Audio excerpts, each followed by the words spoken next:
live. Yeah, and again, 30 seconds is a long time. Yes. And maybe without the air conditioning on it, we might not need that. But just in case, we'll take the room out of here. Nice room tone. Yes. Yeah, it was pretty noisy. You could hear that on the stream, definitely. The air, because it's on it's like facing us. Yeah. So it's nice and noisy. So good to have you back. Yeah, good to be back. Good to see you. Welcome back. Yes. To the land of the rising sun. Yes. To the land of non-$14 waters. Yes, that was brutal. That was not fun to jump airports. I think Orcus said last week, you took the tour of all the shittiest airports in America. on your way there. But but salvage some things. So so King Conan is staring us down. Yeah, I like that. Yeah. First thing I said, like you pointed out the expression, like that's my expression every day at work. Yes. Yeah. So if you can't be here, I can just put a camera on that. Yeah, that'd be pretty good. Yeah. Like you said, tie a tie around it. Yep. All he needs is a workstation, and he's all set. But that is your chair at work? I wish. Actually, that chair looks wildly uncomfortable. So yes.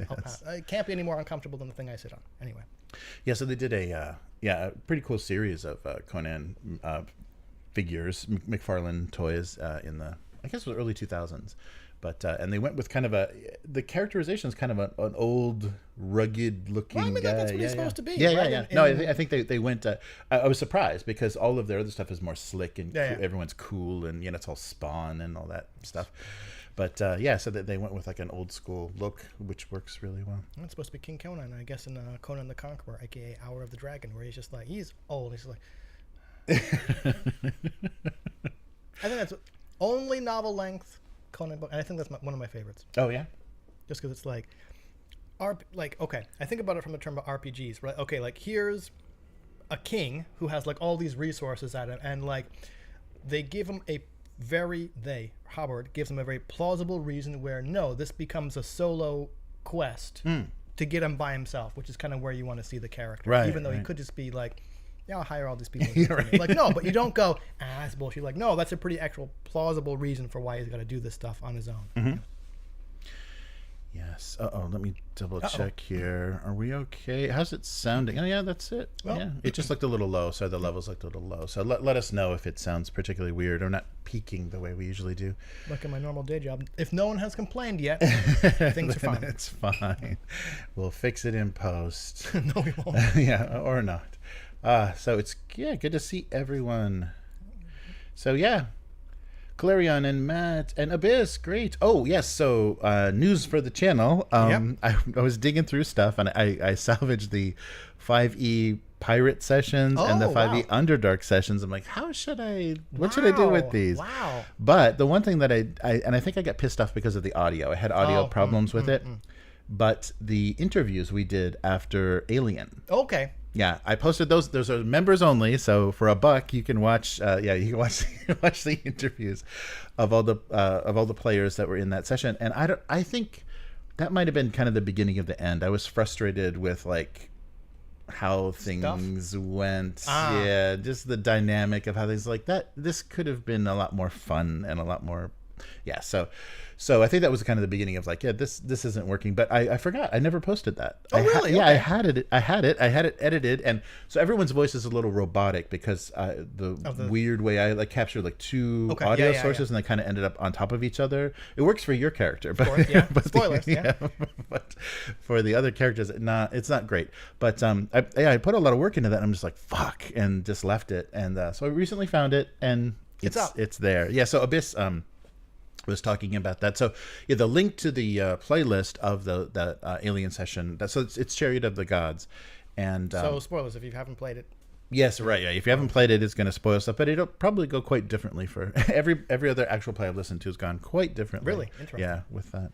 But then you can hear. So it's kind of a debrief. We called it the debrief session. So people just talked about how their character, how they felt about the system, their character, and how that worked because the cinematic adventure was kind of new. That was a new idea. You're playing a 3-act movie thing, movie, and you're probably going to be dead at the end, or it's going to be very challenging. Like you're going to be pitted against other players or trying to desperately save everybody, and it's just not going well.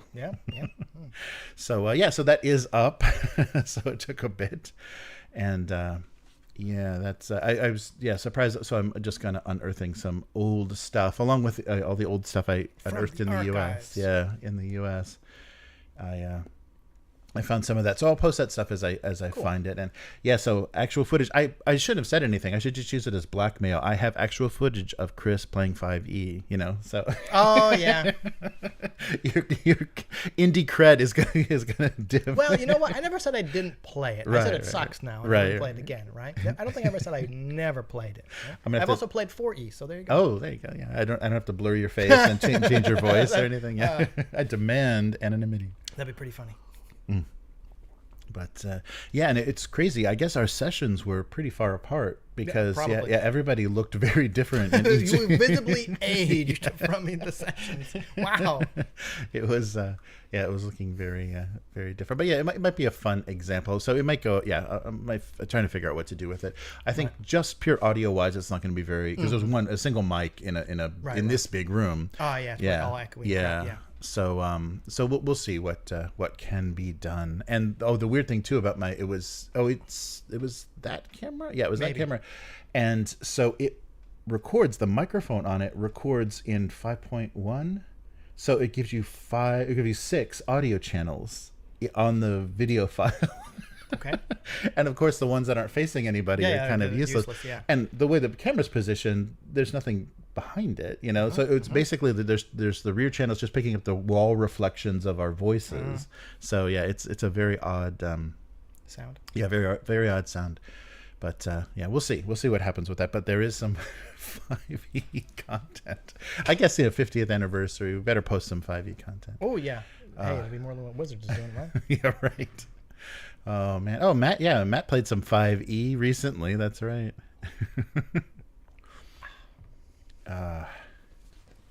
Cool. Yeah. So I haven't I haven't posted any of the 5e stuff yet. I'm still trying to figure out how to Clean it. get it cleaned up, and it's a lot. It's No one wants to slog through that, is what you're telling us. Yeah. Well, I mean, just the especially the Underdark session was a bit of a slug. Anyhow, I don't know how it's going to be to listen to because it might be fun to do commentary on it because things that just is the, you know what, I think that's the way to yeah to do it because Yep. things slide. People are like, are we still playing this fucking game? Like about 6 hours in and people are like just Are we still doing this? Wow. gritting Yeah. their teeth. Yeah, it was Yeah. there was some interesting interesting Commentary feel. will be interesting. Yeah. Yeah, so that might be the way to go. But we will see. Yeah, so Kalarian, yeah, I'll let you know when that's posted and see, because I'm not sure quite what to do with it, but there is a lot of it. It's not good, but there is quite a bit of it. So We'll be back in quality. We make up for it in quantity. Is what you're telling Exactly. me. Yes. So yeah, it's and these are early days of us kind of playing Yeah. together too. So yeah, it'll be interesting. And there's people just kind of and you'll get the feel because kind of people come and go, including Chris, but people kind of come and go and literally leave the country. So we couldn't play with them anymore. So, Well, I mean, okay, that's kind of the reality of our situation. Yeah. Yeah, so that was, but some good players, some people that really miss having around. So everybody. Yeah. So we will see. So so I have seen some gorgeous treasure tokens. Oh yeah. Yeah. That are far too big. Oh no. Well, no, not far too big. But I realized, okay, they were cheap. And they were the ones that kind of looked the best. And I said, okay, I'll get those. They fit on bases. And with new Frostgrave Second Edition, the central treasure token is supposed to be kind of special. So I put that on a 40 millimeter base. Oh, It fits. But then I'm looking, I'm like, yeah, these look pretty good.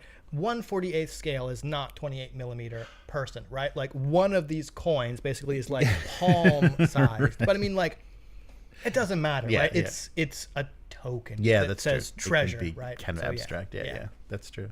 Yeah, but they look good. Those will look really cool, and be very different from, not just like a button or a colored disc or whatever. I do like the GW Valhalla Blizzard technical paint, which is what I've been using for the snow. Right? Wildly expensive, but it looks like snow. Right? It looks cool. great. Yeah. Neat. And the first time I used the Vallejo Effects still water, you couldn't see it in the picture, but I actually used some of that to put puddles on the bases for melted snow, and it dries like clear water. I'm like, that looks pretty fucking good. Yeah, nice. Yeah. They look, the photos look good. So happy to see that. Yeah, Treasure tokens are very important for us creative. Yeah. Because what else are you going to fight over? Yeah, exactly, and haul off the slowly board. pull off the board. Yeah. Although it was fun when we were doing the Lego version, we had the little chests. Yeah, the little chests. They were good. So you got to actually put it in their hand as they're hauling it away. And then when your guy gets dead, you're just like, you're just like, oh, hell, let me unclip this, leave it there. Yeah. Nice. Yes. Lego. Yeah, I saw somebody do a pretty impressive Dungeon Crawl Classics map all in Lego. Wow. And now with the release of all those D&D minifigures, you have like elf heads and stuff. You know, you could scavenge.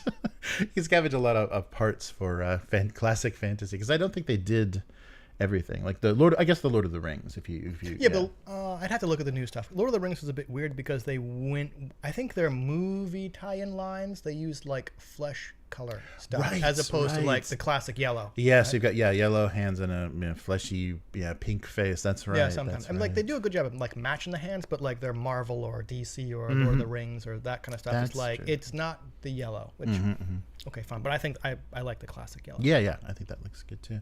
Yeah, that's right. So I wonder if they have done yellow fantasy races like Lego yellow. That's funny, but yeah, I was impressed. Yeah, I mean, but those boards must be like thousands of dollars, to actually. You're not saving any money. Might as well go GW for that. Yeah, and so it's much better to cut foam and do all the kind of traditional terrain stuff. I mean, from a cost. The one upside of doing Lego stuff is you can take it apart and build something else. Yeah, that's true. But yeah, so when we were doing that Frostgrave or playing like Mobile Frame Zero, which I want to get back to, sometimes when you're like custom buying like a bucket of those T brackets, you're like, this is not any cheaper than normal models. Right? The one upside is I can disassemble it and make something else. Yeah, that's true. It is reusable, but yeah, that's true. Lego is, but I guess people were laughing. Some Lego. Oh, yeah, that's right. When Modifius reprinted that Lego block. Okay, Block Wars, Block Wars, whatever it is. Yeah, whatever that thing was called.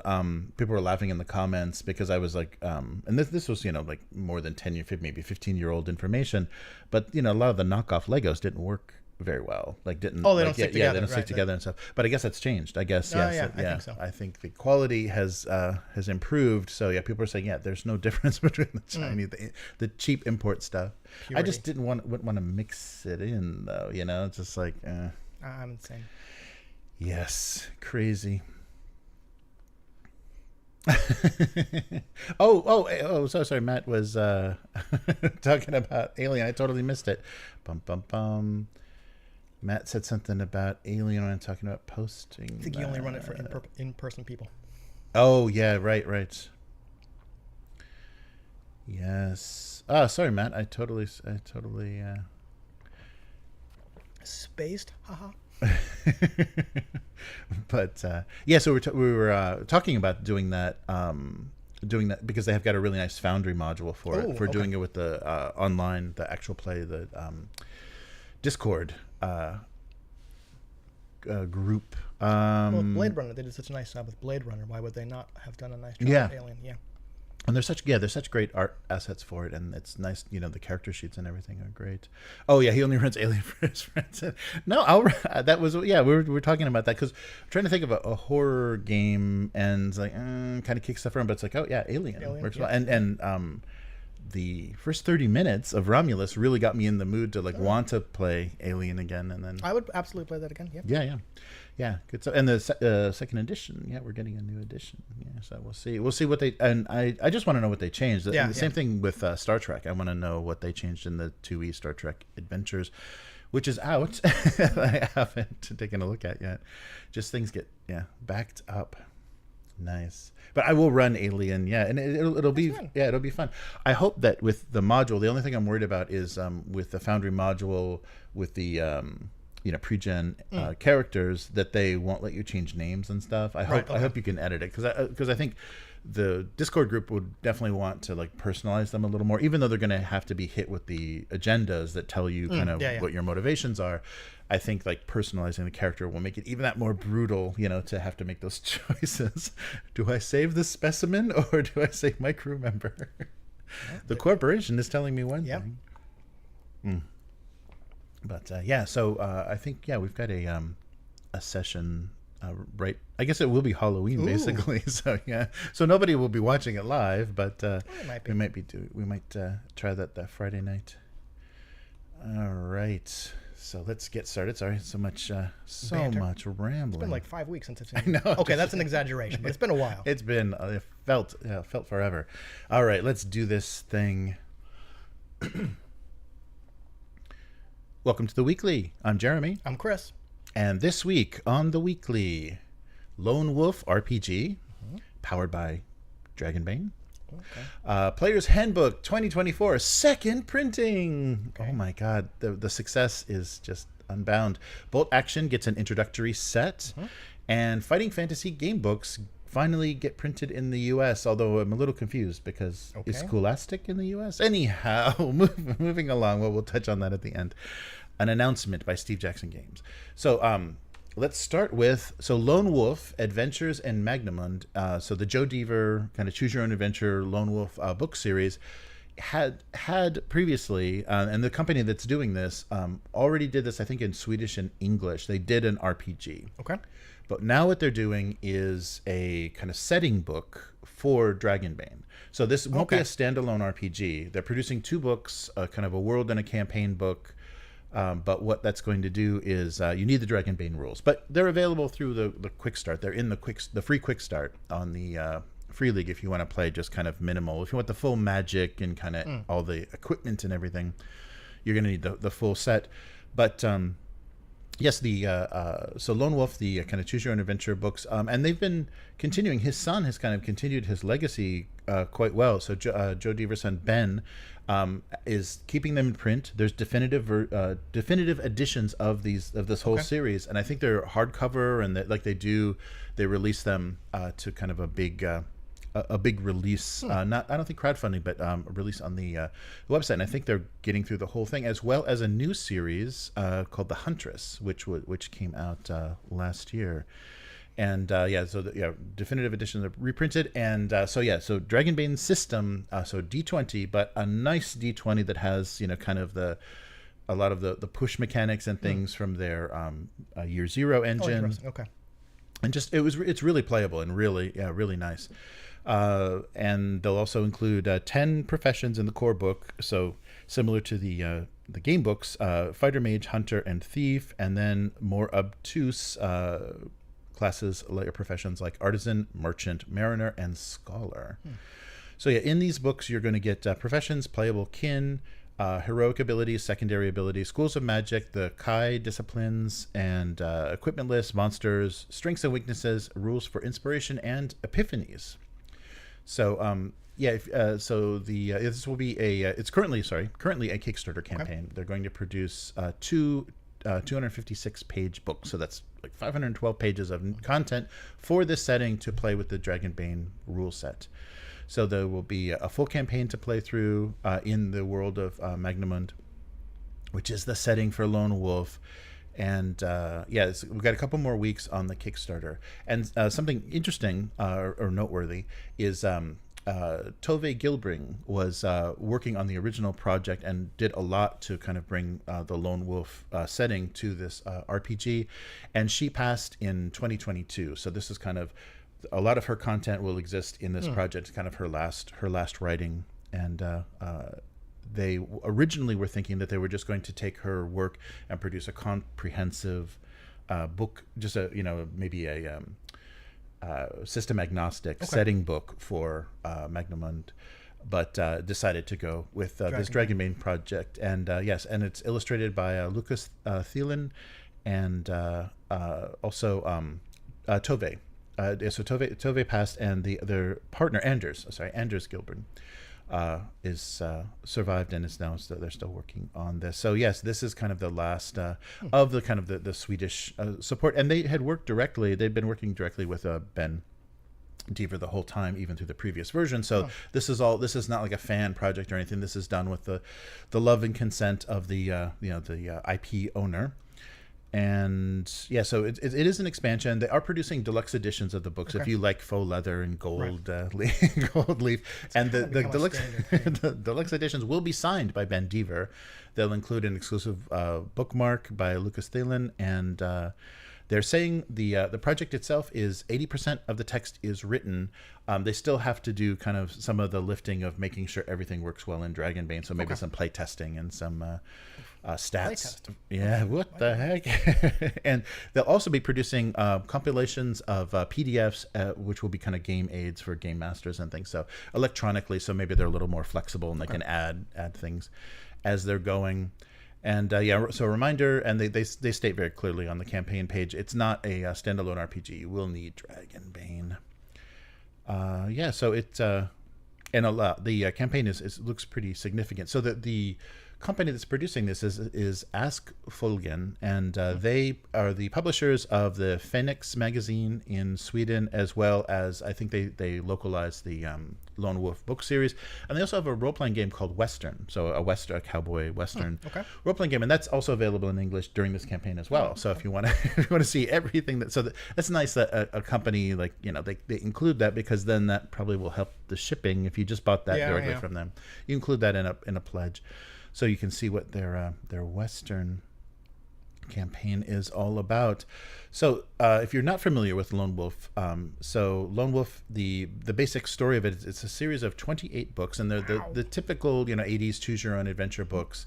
The kind of difference, there's like the D&D books, and then there's the fighting fantasy books, and so the kind of what set Lone Wolf apart is it's got inventory, equipment, skills, money, and abilities that you all keep track of on the last page of the book, which is kind of your character sheet. And it has an interesting, you don't need dice for this game book, because for the combat system, you generate a random number. So you have a grid of numbers, and you just take a pencil and you point it at just point at a random number on the grid, and that's your score. Yeah, it's a very random, combat system. Well, or you're always going to be aiming for that left corner. That's what I was going to say. Like, okay, I know there's a 20 down here somewhere. Yeah. Interesting. Okay, because it is interesting that you have a random number generator contained within the book, so you don't have to rely on dice outside. And as someone who's kind of interested in like minimal stuff, okay, how do you randomly generate a number without dice, right? And a grid, like a drop-down grid like that, is no, I'm thinking of like a drop die. Oh yeah, grid, right? Right. The thing about the dropping a die is like that's pretty random. Like it bounces all different ways. Right? Like I'm thinking when I was like, I think though, same place. Yeah. I keep getting that too, right? If the numbers are close enough together, it might be, if you've got like a higher scores, or higher values surrounded by lower, lower values and stuff, it might be interesting because you can't. I don't know. It depends on how it's randomized. Yeah. But I would have to imagine that the grid is just completely random. Yes. Right? Yes. There can't be a pattern to it. But I mean, user, you can just keep going. Oh, natural 20 again. Oh, natural 20. Right? It might not be very fun, but yeah. Yeah. And you could also turn the orientation if it's if it's a square. But yes. So the one thing that I was not familiar with. So these have been out of print for quite a while in. These were sorry, no, never mind. Talking about something else. They are in print now in this definitive edition. If you want to find the originals, if you want to see the original kind of paperback versions, eBay is probably your best for friend. An exorbitant fee, I'm yes, sure. Right. But my first experience, because I was more definitely like fighting fantasy and D&D in the 80s with the book orders, at school. So I didn't have any Lone Wolf books, but they did do like early days of kind of Apple gaming, like the iPad and iPhone had the Lone Wolf books as kind of digital versions of the Lone Wolf books, and so you got to experience it was a digital kind of reinterpretation, but it works pretty well for turn to this page, because it's all just like basically hyperlinked book, but it kept track of things. It did some of the bookkeeping and stuff, so that was my first experience, and I liked that setting is very fun. So the just quickly the kind of inciting incident in the story is you are a monk at a monastery, a Kai monastery, that is attacked, and basically you're the lone survivor, making you the last Kai lord, which is kind of a warrior monk with so Kai is kind of the special powers, and the setting. So the lands are Summerland, and your enemy are the Dark Lords, who are responsible for massacring all of the Kai users. at the monastery, and so that you just kind of start. That's your starting point. You just kind of set out from there. And so the artwork looks great, very kind of old school, fun, and I think it's basically a lot of the people they use from the RPG version and everything. Cool. So if you're interested, a good system to choose and a fun setting that's just a little bit different. I mean, you'll feel the '80s inspiration, but it has its own, or the '80s context, but it has its own flavor. All right, let's quickly jump to this.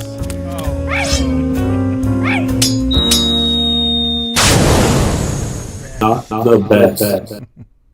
Yes, it's true. Wizards of the Coast says it has ordered a second printing of the immensely successful Player's Handbook. Can you believe it? But this is weird. I think they're playing those same kind of tricks that the U.S. government likes to play when they're talking about numbers, like unemployment numbers and things. They're saying they have ordered 3 times as many copies as they have for the initial run of the 2014 version. But if you remember, 5e was nowhere as popular in 2014 as it is now. So of course they built up a significant player base. So it's not really that impressive that they have that many more people wanting the book. Though I guess the fact that physical books are being produced at all should be pretty impressive. It's corporate speak, right? We've ordered 3 times as many as the initial print run, right? Yes. So this is probably all just for the investors, the shareholders to hear. Yeah, so the English language version of the Player's Handbook alone achieved in just 1 month what it took 2 years for the 2014 in all language versions in that time frame to achieve. Yeah, of course, because remember, you were sharing the market 50-50 with Pathfinder at that time. So let's not get too excited. So, of course, this is huge and kind of an unprecedented print run for us. But the thing that makes me really want to call bullshit on this is these books are not even in the big box stores yet. So Walmart, Target, and all of the big chains, they don't have these books yet. They're not getting them until next year. So those are going to be the significant numbers. I mean, I don't think the players, there's a built-in player base there, but that's accessibility. That's when the books are going to reach everybody. Because I was, around in the U.S., a few bookstores and things. I saw no sign of D&D anywhere, and I didn't know that they were not in the big box. I don't know.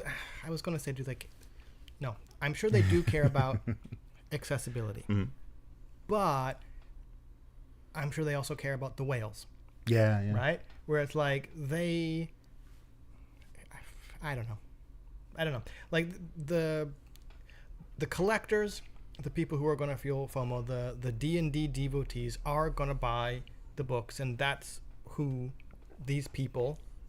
That's what these books are for. Right now, and especially the limited covers. The limited edition covers. Like I said, they haven't gone out to the big box stores, and that's where they're going to. I don't know. I don't know if they care about new people. Yeah, that's true. I mean, okay, no, that's like, I'm sure they do, because they want to keep those numbers going up, and where those numbers going to come from, new people. But I mean, I don't know. Yeah, it was creepy. So all of these quotes that I'm reading, are coming from Lanzillo, the head of all of this. So we are. They're very excited about how everything is turning out. They have to be. That is her job, right? Yes, right. She has to be excited about it, right? Yeah. And the one creepy quote from this is, "We're seeing the pattern go exactly how we think it would." So they are like predicting, because what they're talking about is like adoption, like people sticking with the 2014 rules and people adopting it. It's all going according to plan. I think she was stroking a cat on her lap when she was saying that. Yeah, a hairless cat. But so they're we want to reward rather than punish people for their knowledge and their investment that they've made in 5e, which is why the original 5th edition rules from 2014 are still available and relevant, even though we tried to take them away from you until you complained on D&D Beyond. We want to make sure that the fans feel like the past decade they've invested wasn't meaningless. Unless you've moved on to another game, it has been meaningless. And of course, we've got the Dungeon Master's Guide well on the way. November 12th, you can enjoy that. And it's if you're picking these books up individually, it's pretty pricey. The PDF electronic version, I don't know if it is a PDF, is $30, and so that's like Roll20 or D&D Beyond, and $50 for the physical book is the full price. I'm sure Amazon and some of the other fellas will discount that for you, but yikes. But you know what's nice though, when you order from Amazon, they do that kind of cool aging thing where they slam all the corners on the cement, so the corners are nice and round. You're not going to poke yourself in the eye. What's this round book I got? The binding is very stressed. It's really nice.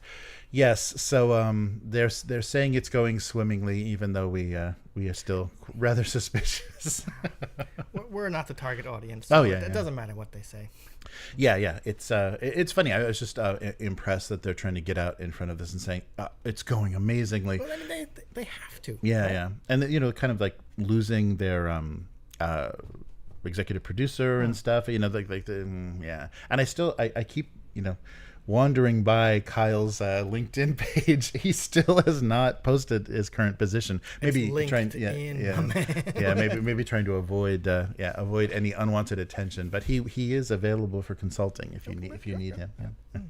Well, if I had investors too and a lot of money, I probably could. Yeah. All right. So moving on to an introduction set that it looked pretty good. I mean, I think it's a pretty good idea, and it wouldn't be nice to see them do well with this. Bolt Action is getting an introductory set. And so we're up to 3rd edition, aren't we? Yes. Sorry, I don't know if it's 3rd.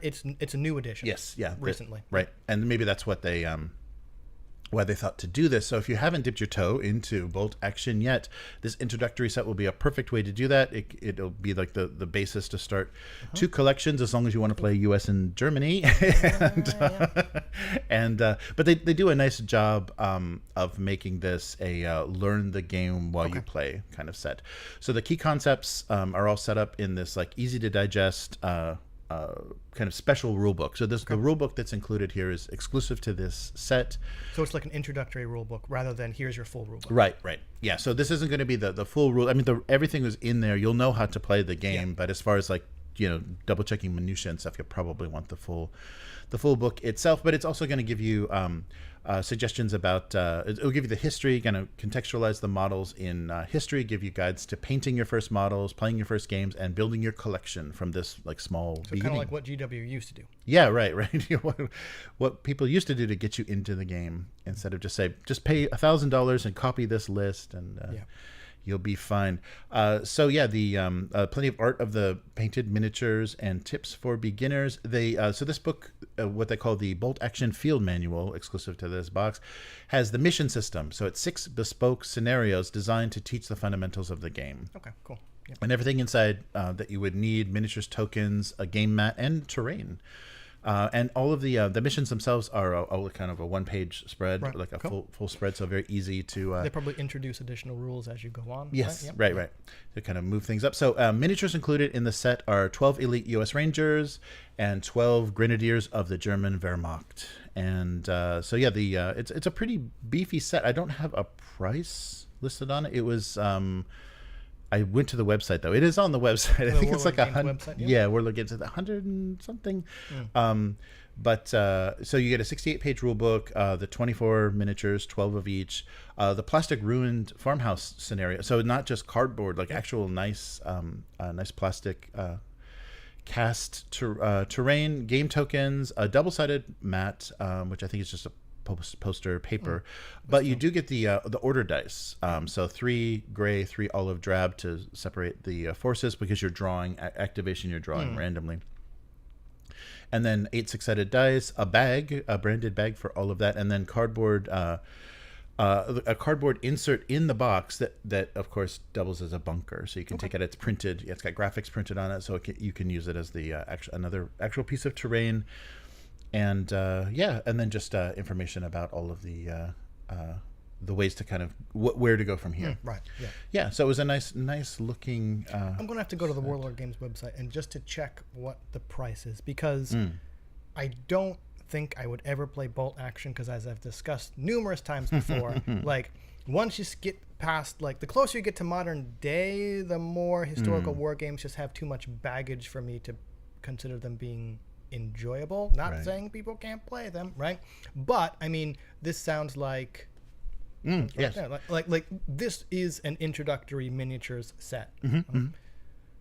Yeah, it says. So I'm sorry, I misspoke. So $68 US. which is, in my opinion, reasonable. Oh yeah, yeah, because you're getting 24 miniatures, some good terrain, and then basically everything. Because you do need unique, dice and everything. So everything you need to play. Yeah, so $68 for an intro set is great. That is well below what other people may charge you. So yeah. So I thought that was a nice move on their part. And as far as I've heard, I mean, Bolt Action is really like a serious number 2 in wargaming behind 40K and those sorts of things. I don't have numbers, but I kind of feel like non-historical and historical, right? Okay, if you look at all miniature games everywhere, I bet 40K is still the top. I wonder what number 2 is. Maybe it is Bolt Action. Yeah. Because I've seen hobby shops that are just primarily Bolt Action. Yeah. So they've got some other stuff kind of there, and I think it's because certain maybe Canada and certain parts of America, that's what they're interested in. They don't want to play elves and goblins and space marines. They want real marines, like their granddaddy was. But finally, back to the adventure game book situation. So yes, Fighting Fantasy is coming back to America. Wow. So this is a little confusing, but Steve Jackson Games made an announcement. So after over 20 years, they will be bringing back for the American publishing market the solo choose your own adventure style game books. And this is Steve Jackson Games announcing this. So all of this is going to be incredibly confusing because the Fighting Fantasy series was written by Sir Ian Livingstone and Steve Jackson, but not the Steve Jackson of Steve Jackson Games, but Steve Jackson did write 2 books for Fighting Fantasy. Okay, I'm already confused. So just in case that's confusing, you will see multiple Steve Jacksons. They may or may not be associated with the various Steve places. Jackson. No, not that Steve Jackson. Right? So yes, 1982, The Warlock of Firetop Mountain was published and sold 20 million copies in this series of game adventure books. And this was kind of my as well as the D&D books that they created. Yeah, these were the books that I played the most. Sir Ian has a quote in this release saying, to have a new publisher in the U.S. is a special moment for the history of Fighting Fantasy. We've known Steve Jackson, the U.S. version, for more than 40 years and have distributed Steve Jackson games in the 80s when we owned Games Workshop. Steve also wrote 3 Fighting Fantasy books, which has caused a lot of confusion at the time when people didn't realize there were 2 Steve Jacksons. So we're looking forward to exciting times ahead in the U.S. for the new and existing Fighting Fantasy fans. So early next year, we're going to get, 2025, the first 5 books, and it's still some debate if which books those are going to be. Okay. They're going to do the same publishing order, or we'll see which books those are. But this was a little confusing because I was looking on online, the Scholastic editions, they're probably all used, but they're still around. And they're not older, they're not ancient like reused books. You're getting there's still new copies of the Scholastic editions, which don't have the nice cover art. There's a little diamond in the middle that has a little detail from some of the art. And that also makes me think, are they going to commission new art for this, or are they going to have the rights to the old art for the covers? Because it'd be nice to see a nice retro series. And Steve Jackson Games prints decent quality books, so that's not going to be, a crappy edition, like a cash grab kind of edition. So this will be nice to see. And because he was involved in the original series, I'm curious what these are going to look like. So, and I think in the UK they've actually done hardcover editions and stuff. I think there's been some commemorative kind of nice editions of these books. But they're still, the Scholastic editions are still available, and probably is out of print. So this will be the official return to the market of Fighting Fantasy. But I wasn't sure why there were still so many books online when they're saying it's been out of unsold stock. I guess so. I hope that it's not a comment on because they're saying the last time they were published was Laurel Leaf Editions published Fighting Fantasy, but they were purchased by Dell Publishing Group in '99, and that was the end. So okay. Yeah. So it has technically been more than 20 years, but who knows how Scholastic gets their rights to things. So I have seen the Scholastic editions, but if they do a nice version of this and a nice kind of, it has the retro art and, they do a decent job, then that will be nice to see. But don't try to ship them to Japan because they're going to be very expensive. So that is going to do it for this week. So nice. Where can people find you? I don't know, man. Sorry, I don't even know anymore. I don't even know anymore. Right? No, Blue Sky, Instagram, and occasional groups on Facebook. It's Hive Mind, HYVEMYND, where, yeah, I'm doing Frostgrave related stuff, or tiny little 6mm knights. Nice. So what are you going with for your caster, your magic user for Frostgrave? Have you decided? Not Necromancer, because the person I'm playing with is going Necromancer. Bone dart. Fuck that Bone Dart, man. Hate it.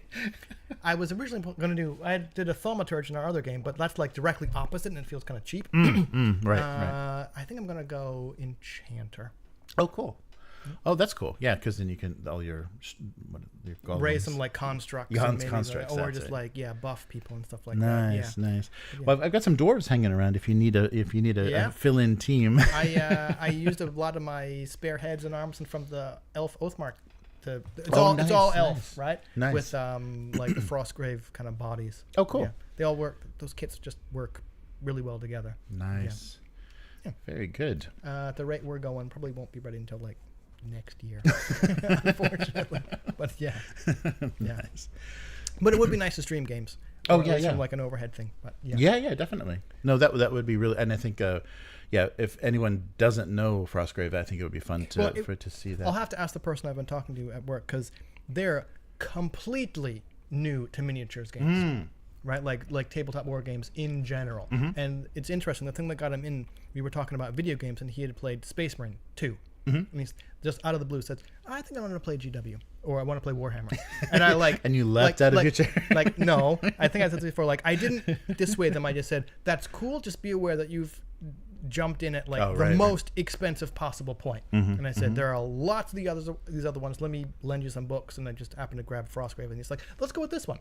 And I'm like, okay, cool. Oh, nice. But it was like, we're talking about like buying paints, tools, brushes, like basic kind of like beginner concept. So it's been interesting to have a conversation with someone who is like a complete and utter beginner. So it would be interesting to also like stream a game with someone who is just like completely brand new to the hobby and get their thoughts and opinions like post or pre and post of actually playing the game. Yeah, no, that's a really good idea, because I think that seeing that someone's experience of that may inspire someone to say, oh, that's not for me, or wow, I want to do this. It's also been interesting, like, not that I'm like a golden demon painter or anything like that as my Instagram will show, but like I remember like, oh yeah, like maybe this, not that it's not common knowledge, but this is like stuff that I learned like 30-ish years ago. Right. Remembering, oh yeah, people don't know this, or having to or talk about like the difference between these like paints and stuff, or brush sizes and stuff. It's been interesting. Yeah, and your first feeling is, why are these miniatures so small? Well, like, I'm being real positive. I'm like, yep, the first skill to learn is just getting the brush to go where you want it to go, right? Yeah. Bracing yourself and everything. Yep. And nice. Then, yeah, that's good. Well, so look forward to that would be great content. Yeah. Excellent. So, how about you? I'm trying to do a Halloween stream. I've got a whole month of Halloween cartoons I've been working on, and they just changed the method whereby I upload my cartoons now to the website, so it's a little bit weird. I don't know why they changed it. Spooky. FTP is fine, but yeah, they've changed the system, so I'm getting used to that. And so there'll be a spooky candy-filled live stream coming soon, probably sometime next week. For the cartoon. So that's Abuse Cartoons on YouTube and Twitch. And if you want to read that cartoon and catch up on all the candy puns in October, gocomics.com/domestic abuse.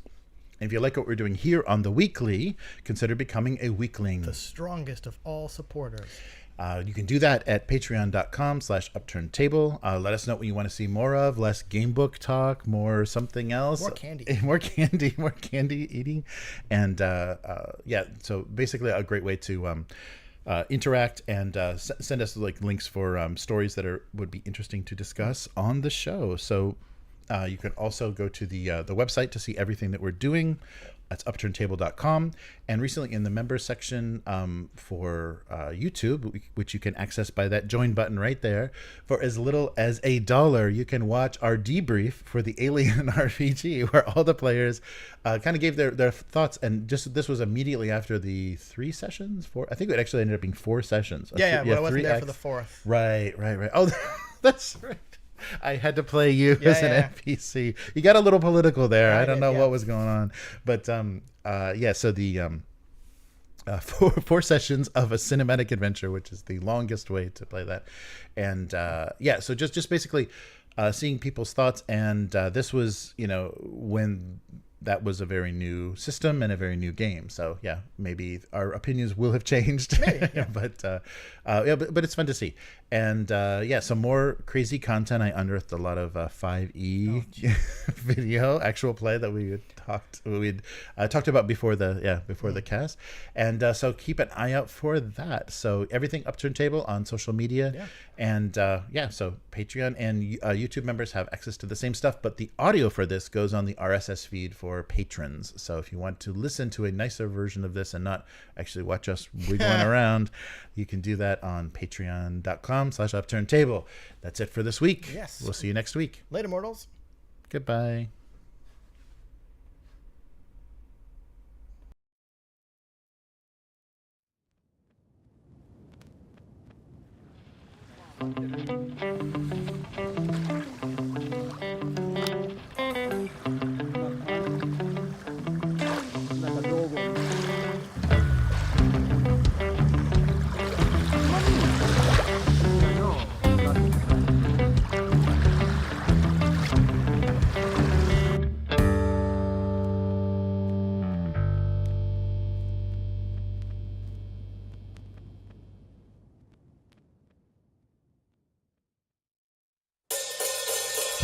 When I see what I come despite these ideas I hold, and I know the demon I despite is just my shadow. I can't stand the voice that whispers. You thought you were all alone, but you never on your own. You were scared. Right mistakes you make. Do you have to try to find some kind of meaning? Find a way to wake up again. When you pass the point of any feeling that you matter once and then.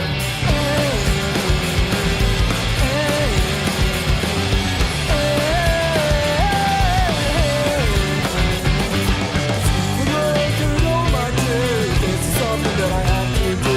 Carry through the flames of youth. I bear the scars of my flesh as proof. I have broken the rules of future have been. Now he stands up to his name. Not on time, but not too late.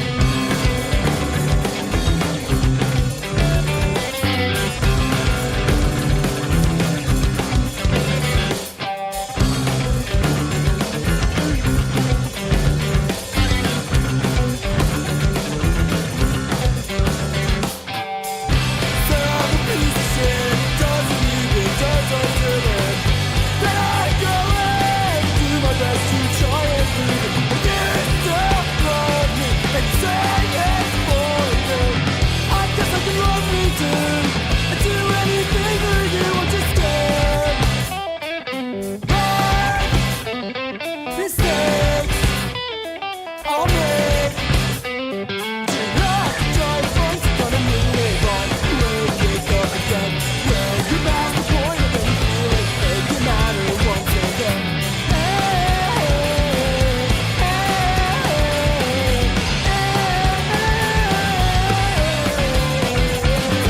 Through the mud and all my tears, this is something that I have to do. Carry through the flames of youth. I bear the scars of my flesh as proof. I have the broken TV rules of future have been. Now he stands up to his fame. Not in time, but not too late.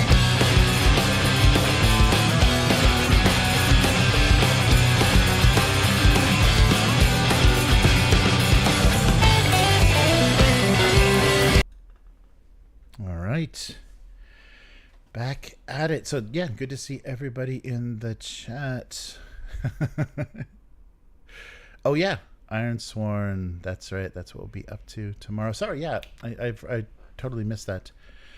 In the mention, but we can mention it now. Yeah, so we'll be back to Iron Sworn in our creepy bell world. That'll be fun. I like that system a lot, and it's nice to have Will have some expertise of it, so we can not stumble around too much on the stream. Yeah, I wonder what's up with the notifications. Hope it's okay. I was a little bit worried when I started because it's been a while since I've used the internet at the office. There was no internet. So I had to restart everything and make sure we were going to be connected. I was panicking that I'd have to like somehow route it through my phone or something to get us online. But yeah, good to see everybody in the chat. Nice. Yes, so Ironsworn. Yeah, so I'm not sure if we're gonna play Chariot of the Gods on with Matt, Will, and Terry. Maybe they shouldn't look at the debriefings or anything. Yeah, maybe it's probably better to any of the surprises, because it is pretty linear. Like, it is pretty, this happens in Act 1, this happens in Act 2 kind of thing. But hopefully we can get some a little bit of our own flavor on it, so we're not playing kind of just the same thing again. And it also will depend a lot on which characters the players choose, because there's a pilot and there's some people. So the nice thing about those cinematic adventures is they give you a large enough pool of characters that anything that the players don't choose is still in the game as an NPC. And then if there's a player death, kind of too early, so that they're just sitting out for an entire act, they can take over one of the NPCs. And because they've kind of played with them, they have a little bit of an idea what's going on with them, and then they can also see their agendas. So that was kind of the surprise. One of the sessions that we played, I was playing a character who was trying to keep everybody alive. That character died trying to keep everybody alive and switched to a character that was just about screwing everybody over. So it was a real sudden 180 from my attitude, my character's attitude as a player. It was crazy.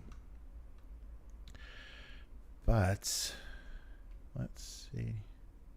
Oh, nice. Oh, that's right.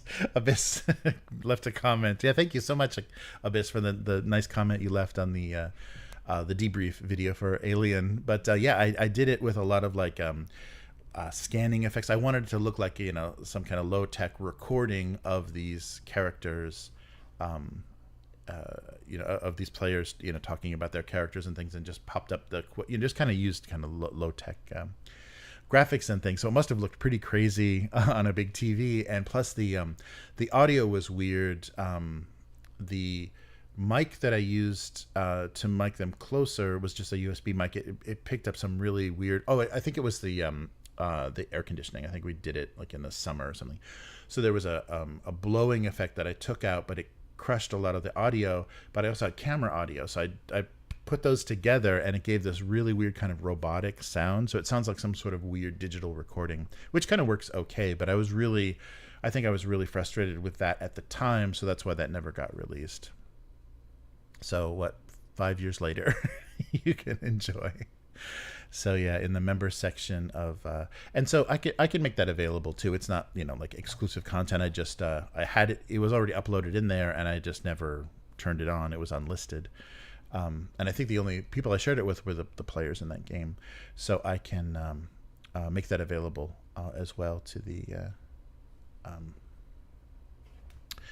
to everybody, to patrons and everybody. Yeah, because I don't think it's not a huge file, so I can put it on the Patreon as well.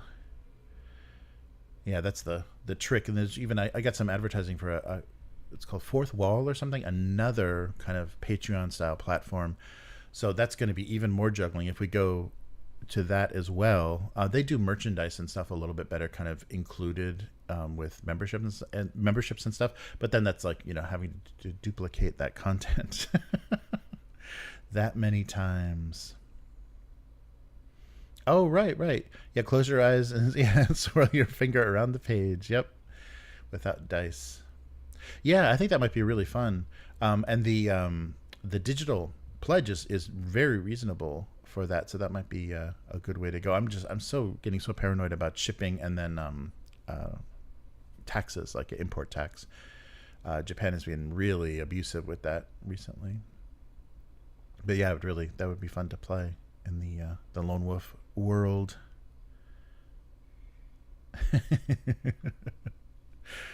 uh, yeah, the 20th, the 20th iteration of Curse of Ravenloft Strahd's Curse returns.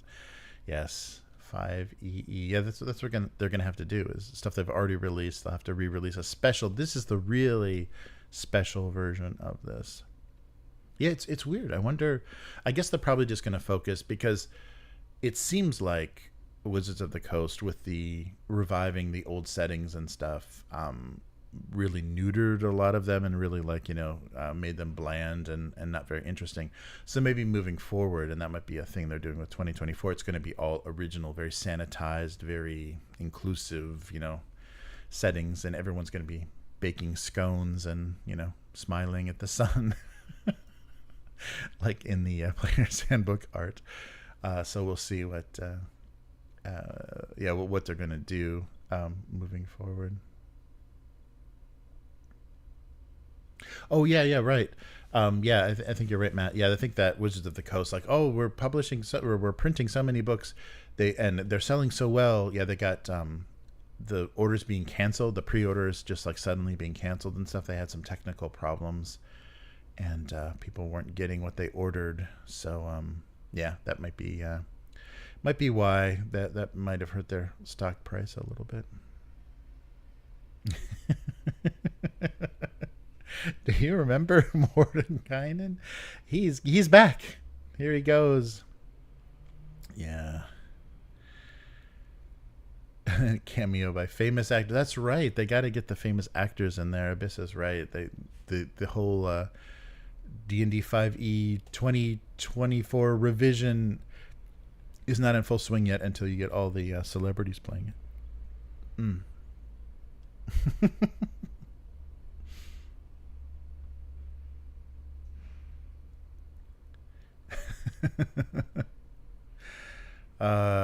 Yeah, that's really funny. Yep, that's right. Yeah, Abyss. Yeah, that's true. Hasbro's got to sell their toys. Speaking of which, I'm waiting on a box that has the miniatures in it, but I've got all the HeroScape stuff. I don't know. I somehow crammed a ton of terrain in one of those like starter boxes, so we'll see when all that's together. I'll take a look at all that, and we'll see kind of what condition that's in, because that stuff is at least 20 years old. So we can take a look and see how that plastic, aged and everything, because it wasn't out in the elements, but it wasn't kept particularly well. So let's see how that stuff has aged. Oh yeah, Calarian was asking you how much I haven't opened the Alien Foundry stuff yet, so I want to see if they can customize. I think you're gonna have to stay, like, you're basically gonna have to choose the job, of the kind of job of the character you want to play, and maybe read the description, because the descriptions, the little background they give of the NP or of the player character's choices, the pregens, what they give of the pregens, kind of follows through in the motives, what your agendas. It follows through in the 3 agendas that you get, one each act. So if they're described as a kind, caring player, or a big, strong, whatever, like, that's probably what's going to follow through. That's their type in the movie. So, but I want the characters to be able to change their names and stuff, and we can like generate some art on the fly and stuff if we need to. Oh yeah. No, that would be really cool. Yeah, I want to do that very much, Matt. That's a good idea, to do a debrief, and that would be something we could just do, like an additional Discord session, and just record, just one at a time. I'll put together. I think I still have the same list of questions from that first debrief, and probably now with more experience, there might be some more things to ask. And I think a lot of those questions also came from specifically what happened during those sessions. So we'll customize that, but that would be really fun. We've got all kinds of cool character art and stuff to use. Nice. Yeah, but I think Alien is would be a great Halloween game, because it's horror and survival, and not but not particularly, spooky. You don't have to go into old condemned houses or anything, or anything that's a little silly. That the trope would be a little too silly. Oh, that's Abyss Fluttershy as Strahd. Yeah, I don't know why they're not making pony versions of all of the 5e. They got to cross this stuff over, because they've already said you can play Optimus Prime in the project. What was it called? Whatever their VTG is, that you can have Optimus Prime in there. So that's weird though, because they outsourced the RPGs for G.I. Joe, Transformers, and all of that to a third party. So would they then include those in their VTT? Maybe. I mean, I guess if it would make them money. But that's kind of weird, because they'd have to then include the rules for sale in that system as well. Nice. Yeah, I think that would be a fun thing to do, and that might be something we think about doing, like once kind of the momentum, or we come to a stopping point, like we did with Dune or any of the other games, is to do a little bit of like, so what are your thoughts about this? How did you feel? Because we've moved away from doing the reviews, like book reviews and stuff. I've done more just kind of like reading the rules as I'm opening the book for the first time, and we haven't kind of broken down things. And then after play sessions, especially as many as we had for like John Carter or Dune, I think it would be interesting to kind of talk about what is good and bad about the system, how the campaign worked, and all those things. Yeah, I think that kind of debrief content is much more informative. It's you get the idea of how well it's going if you listen to the 12, 14 hours of the actual play. But I think getting the some kind of criticism, positive and negative, from everybody might be a good way to go. Yeah. So I'll get that for you, Calerian. I'll get the debrief video on Patreon, so you can hear that lovely audio too, that lovely robotic audio too. And that's right. I was having all kinds of trouble. I wanted to like light it from below. I wanted to have like, it was just that whole campaign, that whole alien thing, I put way too much effort into, because it was did all the voice, modulation stuff for the, it got a little crazy. All right. But we'll get back to some Ironsworn for tomorrow. Yeah, that's nice. That's no prep for anybody. We just have to kind of think about. I'll definitely listen to the last session so I can make sure that because I'm forgetting kind of where we left off. I think we left off with some things, some vows to. We've sworn some vows that we're going to need to follow up on. But yeah, that should be good. Yeah, I think the only problem, the only thing I'm worried about with Alien, and if we just wait around long enough, it usually starts working again, but the connectivity problems we've had with Foundry, that might sabotage our, if we're trying to do an event, that might make it a little tricky. But otherwise, yeah, we're good to go. Yeah, so it's great to be back to it. And look forward to a lot of unboxing of the, not unboxing, unearthing of some of the treasures. So I don't have a lot of stuff intact, but it's fun to see some of these old books. I definitely want to do kind of a flip through of the original Teenage Mutant Ninja Turtles stuff, the Palladium stuff, before they ship the crowdfunder stuff. And maybe knowing Palladium, it may be a while. I might have a lot of time to do that. But I've got that stuff, and I don't know if Matt was joking on the last stream, but if you're daring me to run Cyworld, I might, because it kind of clicked. I was wondering why I bought that game and why I was into it, but I think I had just seen Scanners, and was a kind of an avid X-Men fan, and that kind of combines those two things like really, really well.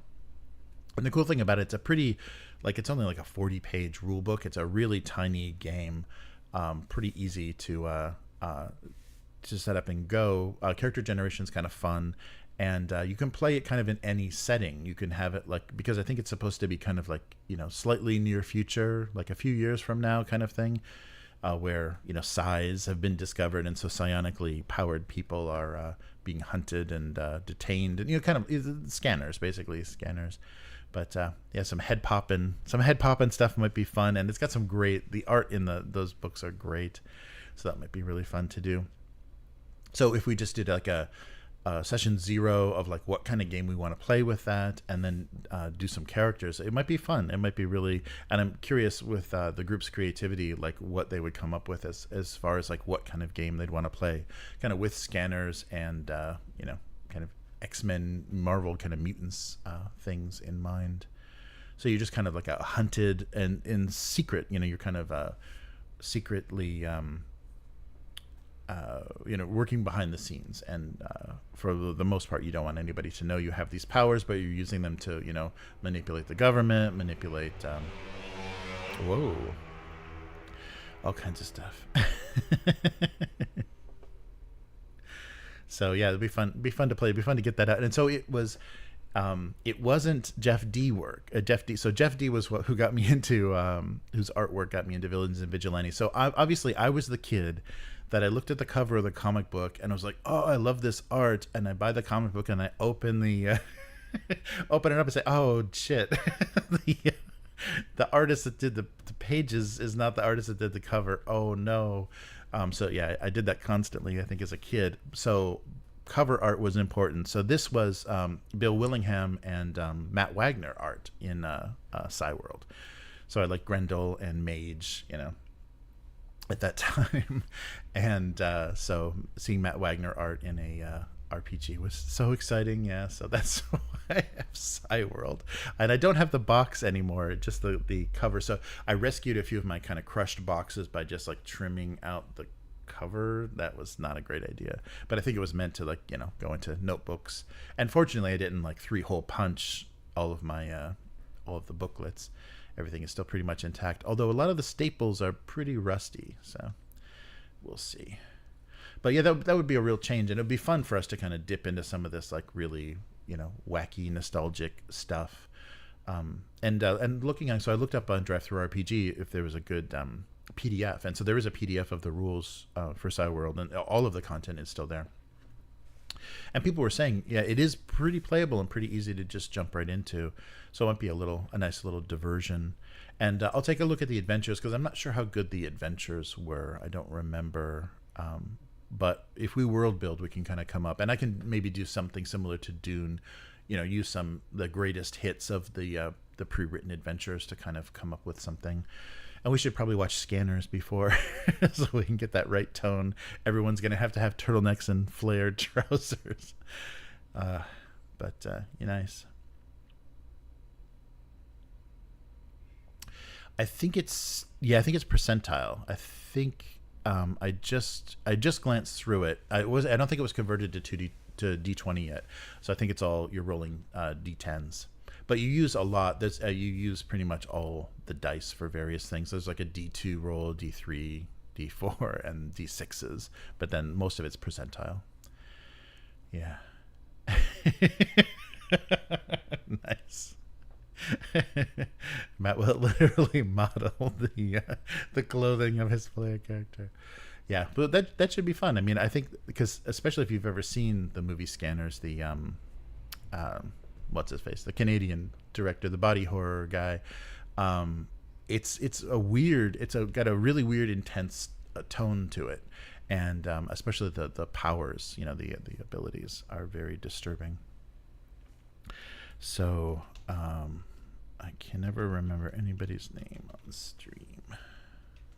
Yeah, that's 81. Yeah, it's exactly the timing of all of this. That must have been Cronenberg. Sorry, David Cronenberg's Scanners, and that's a great Michael Ironside. That's the there's some really good stuff in that movie. But the overall movie it's a weird tone. So we'll have to decide like as a group if we want to go with something weird like that, or maybe a little more futuristic. Because in the rules it says it doesn't even have to be set on Earth. This could be like a total sci-fi thing if you'd like it to be, because then it could the society or whatever could be structured more as scanners have always been this threat, and we've always been working towards eliminating them, discovering them, and wiping them out. And we'll have to see how far we want to lean into that. So that'll be good. Oh, it's on Prime Video, of course. Nice. Yeah, but there's all kinds of fun stuff for us to play.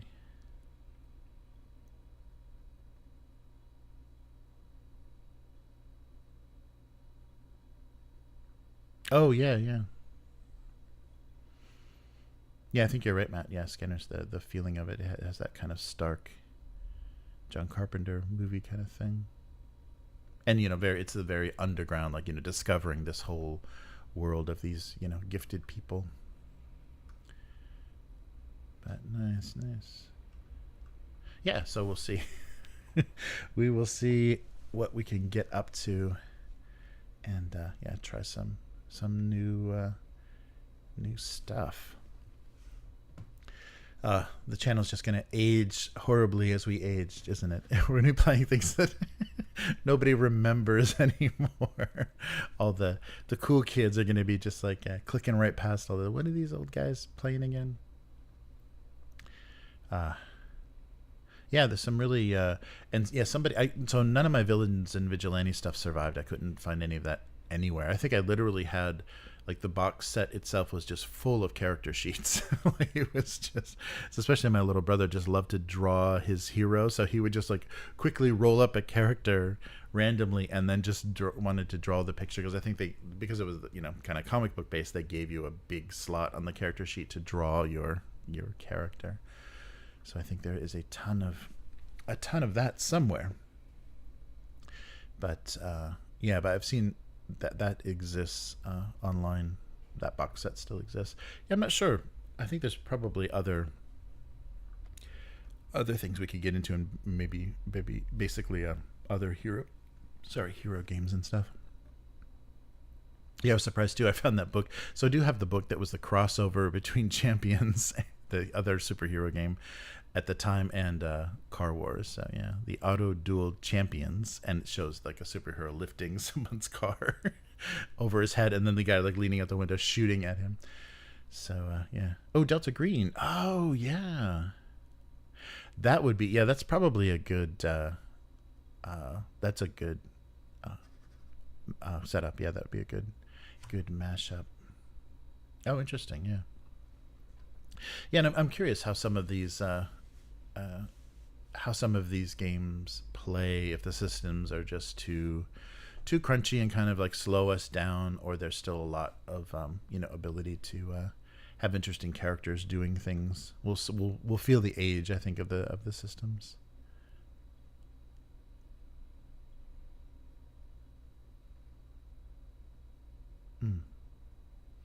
Yeah, Delta Green is another game I'd love to play sometime. Oh, yeah, so much stuff. But yeah, it's good. We'll just kind of like, I think that the group's interests will lead us. I think there's things like, I don't think we're ever playing the Terminator RPG, if Matt has anything to say about it.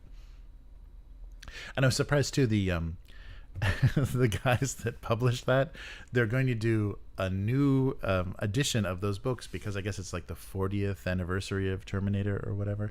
So because they have that license, they're just going to reprint the books with new covers, just to take advantage of like owning the license at the time of a promoted anniversary.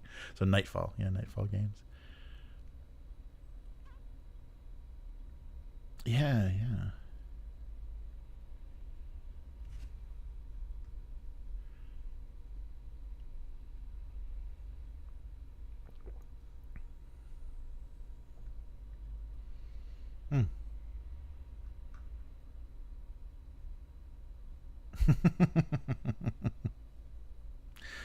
Yes, we'll see. And it'll be funny. I haven't looked around to see like if people are playing older RPGs, because that's a popular thing. Retro games for game streams is pretty popular, but I don't know about retro gaming for actual plays.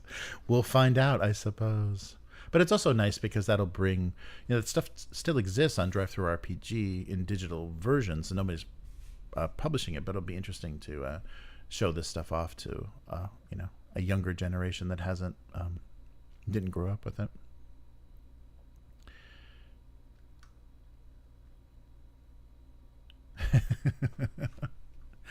Nice. But yeah, let's do that.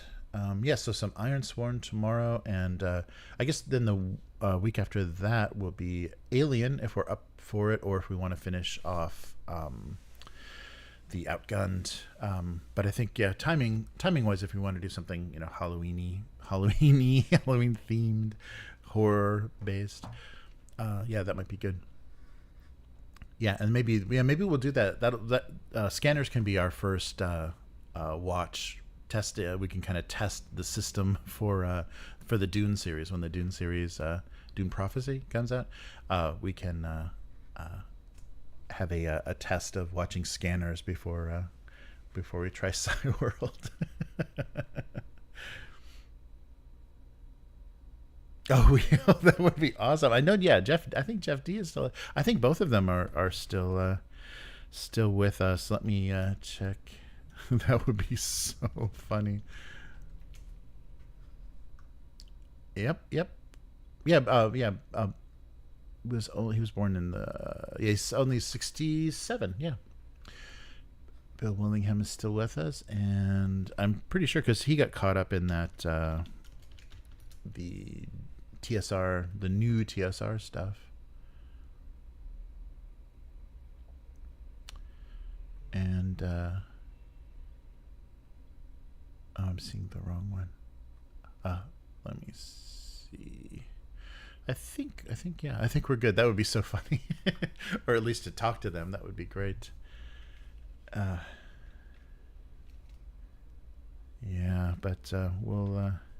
we'll see what we can get up to. It'd be nice to try some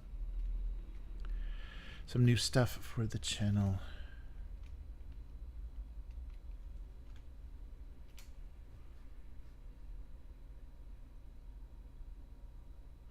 Yeah, I'll have to double check. I don't see any. Oh, there's a whole a whole emporium of villains and vigilante art. Oh, that's great. Yeah, good stuff. Uh-oh. Abyss is having a sudden realization.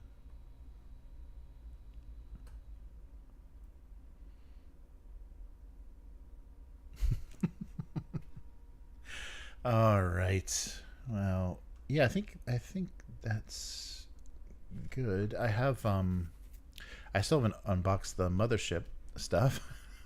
That came before I left. Mothership is sitting there waiting to be open. I did get Hobgoblin too, the skirmish game, the miniatures skirmish game. Maybe I'll talk Chris into stopping by after work, and we can do like a page through of that, because we've got 2 copies of it, so we can sit and flip through that. But yeah, I'm curious how that plays, because that's one of those you're not removing individual models from the table. They build up dread, and then they have to roll against, I think it's dread, the mechanic, and they have to roll against that, and then the whole unit is removed from the board. So yeah, we'll have to see how some Hobgoblin goes, and if we might just be able to use our Oathmark stuff for Hobgoblin. It probably won't be as appropriately Hobgoblin-y, but just to try out the system, because it's another miniatures agnostic game. But yeah, Hobgoblin has made it. Oh yeah, Mothership. That's true. We're doing Alien, but I think Mothership is what people are talking about, and they're doing a that collab crowdfunder thing for it too. Nice. So Abyss says, how much of a donation would it take to Uh-oh, Abyss is plotting. Okay, we should come up. That has to be maybe a group decision, but yeah, I'll confer with in our little group chat. How much would someone have to donate? That would have to be split 4 ways to get us to play 5e. I've never run 5e. Yeah, I've never run 5e. Just played it. Yeah, that'd be funny. Are we talking 2024 revision or 2014? Those are going to be two wildly different prices because I don't know if I want to buy any more books from Wizards. Yeah, but there's a lot of stuff we need to jump on. So every week it's going to get to be a grind. Matt, are you ready? Every week we gotta be playing the correct game for the algorithm. No, we're actually just going to have fun. We're just going to play things we enjoy and have fun. That would be, I can imagine there's people that are doing that, though, that are literally like, what's trending? Okay, let's play this. And yeah. Yikes. A mothership game after. Oh, that's not a bad idea. Yeah, to have played both. Yeah, and maybe play like a Pound of Flesh or like one of the early kind of, more well-known little scenarios. That's not a bad idea. Abyss. That price is getting high. Yeah, current year D&D. And what would be fun is to go into it, knowing we're playing current year D&D.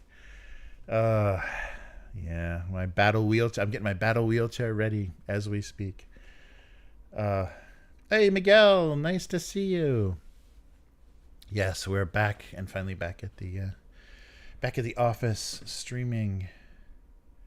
But that's not a bad idea because I think we talked about that before. Is comparing, similar how games do the same genre, the same setting differently.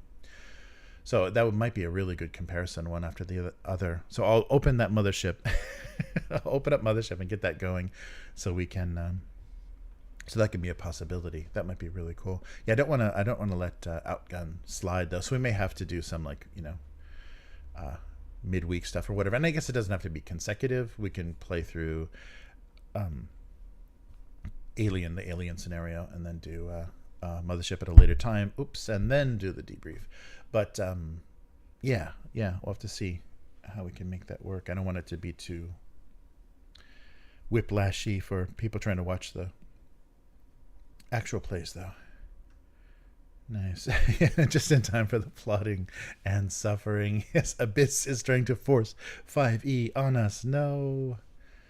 But if we could just play... Oh, I guess though that's at a later time, right? Like stuff, they're going to release stuff into the Creative Commons, the SRD and the Creative Commons, but not immediately. I think it's like gradually making it there. So maybe by next year, all the rules for the new 5e will be free.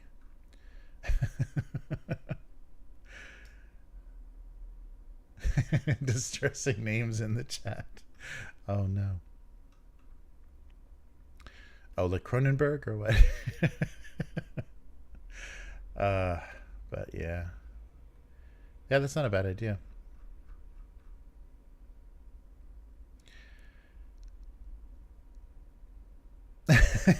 Oh yes, well, if that happened, if somebody had some current thing that was currently linked, that would be a thing as well.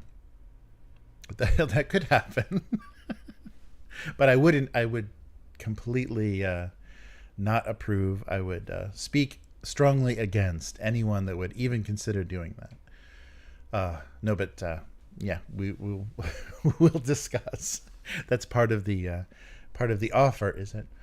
Yeah, we'll have to see.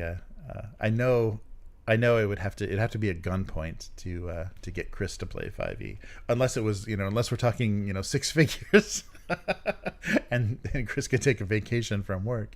But yeah, it would be really hard to get Chris, but we may be able to. The U.S. group might be able to make it.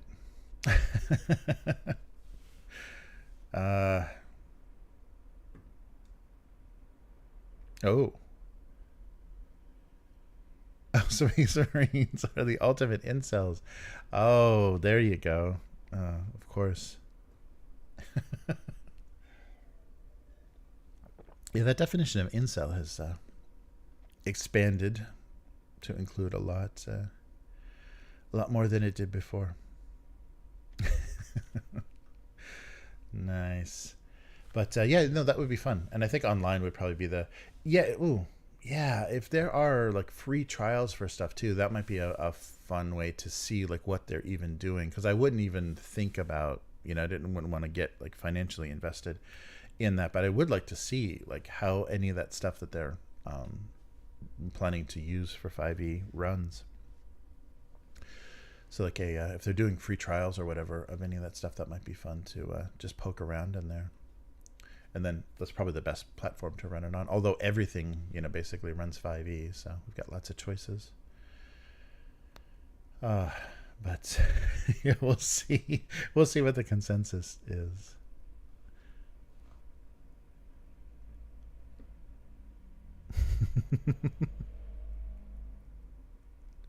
Oh no. Martial arts during the Crusades. Nice.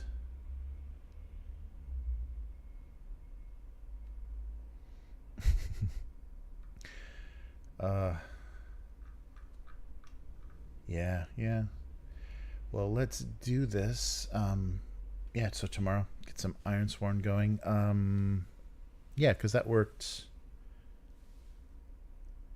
well on what were we? Were we playing that on Alchemy? Yeah, I think so. I'm forgetting. Yeah, because I think it's the quick start for old OSR shitty rules is available. Oh, nice. Old shitty rules. Nice. That's what that stood for. I never knew. All right. Well, yeah, let's call it this week's. Sorry, I'm still not kind of in the groove. Oh, that was on Foundry. Okay, I couldn't remember. Yeah, I couldn't. Oh, yeah, that's right, because they had the module for the character sheets. That's right. So cross your fingers and wish us luck. Our connectivity will work tomorrow. That's right. And hopefully the state of the session and everything is still in there. It's been a few weeks since we launched it, so we should be good. Oh, there we go. Oh, that's going to get crazy. Yeah, because I saw that. So Miguel said there's an article about AI generating STLs to print. Yeah, I think that's going to get... They're going to really start stepping on toes when you're when you're doing generative art that's 3D, like 3D generative art for printing and stuff. That's gonna really step on some people's toes, because depending on what that data set is, yikes. Because a lot of people have created STLs of a lot of copywritten and protected IPs. So crazy. But yeah, we will do this again next week, and tune in tomorrow for some Ironsworn and see which bells we destroy this time. But thanks everybody for catching back up with us. And yeah, we'll plot our over the course of this next week. We'll plot our Halloween deal and see, and also too, because in real life people may have plans, parties and stuff, so we may have to make it a move the date a little bit. But yeah, always fun. Yes, thanks, Abyss. Good to be good to have you in the chat. And Miguel, good to see you. I'm glad you popped up. Yes, that's right. Wizards will be so happy because they can just auto generate their miniatures for their VTT. Oh, interesting. So shitty old rule. Oh, wow. Old shitty rules. That'll be cool. Yeah, I'll take a look at that, Matt. Thanks for the mention. See how the quick start looks. You go into it intending it to be shitty. All right, and yes, so I'll get that alien debrief onto the Patreon, and we will plot our spooky session. I'm curious how many acts we'll get through in one of our normal sessions, our normal Friday sessions, because in person we literally had a hard 2-hour limit because people were coming from work and trains stopped running early in Japan, so we had to play that cinematic adventure in little 2-hour chunks, and it really kind of cut a lot of the tension and stuff when you just said, okay, we got to go now. There was no like good stopping point or anything, as you can see from the live streams. All right. Cool. Oh. Yeah. Interesting. Yeah, it's gonna be. Yeah, it'll be fun to see. Test the limits of IP, because there are so many people already 3D modeling stuff that's obviously Space Marines, but it's just tweaked enough to be, legally different, legally distinct. All right, so everybody take care, and we'll see you again soon. Goodbye.